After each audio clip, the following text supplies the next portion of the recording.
బొట్టు పెట్టుకున్నారు. మీరు ఏ దేవుని పూజిస్తారు?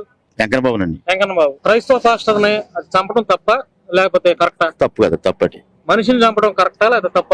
తప్పే. మనిషిని చంపేంత మనిషి సిద్ధాంతాలకు విధంగా విమర్శలు చేయొచ్చు. అది ఎవరు చేసినా, క్రైస్తవ పాస్టర్లు దొంగలైనా, ముస్లింలో దొంగలైనా, లేకపోతే బాబాల్లో దొంగలున్నా సిద్ధాంత పరంగా విమర్శించవచ్చు. కానీ చంపేంత రైట్ ఉందా? లేదండి, లేదు. చంపునేంత రైట్స్ మనకి ఇంకా రాలేదు కదండి. అంత అలా చంపునేంత దుర్మార్గుడు కూడా కాదు అనుకోండి. చంపడం కరెక్ట్ కదండి. ఆయన్ని ఫ్యామిలీ బాధపడతారు కదా వెనక. మళ్ళీ అవును, భార్య ఉంది, పిల్లలు ఉన్నారు, జనరేషన్ తల్లిదండ్రులు కూడా ఉంటారు కదండి. ఇప్పుడు అలా చంపుకుంటా పోతే ఈ క్రైస్తవులకి, ముస్లింలకి, హిందువులకి మధ్య ఉన్నటువంటి మంచి సంబంధాలు పోయినట్టే కదండి. అంతే కదండి. ఇప్పుడు ఒకటి తప్పు ఇంకోటి కాపాడినట్టే కదండి. ఇది 100 మందిని కాపాడినట్టే. తేల్చి చెప్పాలండి త్వరగా. డిపార్ట్మెంట్ తేల్చలేదు. నిజంగా ఆయన హిందువుల్ని విమర్శించి రామన్ తిట్టారు అంటున్నారు కదండి. తిడితే కూర్చోబెట్టి మాట్లాడాలి కదండి. పెద్దలు ఉన్నారు, మాట్లాడారు. అప్పుడే మీరు ఇలా మాట్లాడుతామేంటి, అవి వ్యతిరేకంగా మాట్లాడుతామేంటి, దాని గురించి కక్ష పెట్టుకుని చంపేయడం అనేది చాలా ఘోరాతి ఘోరం అండి.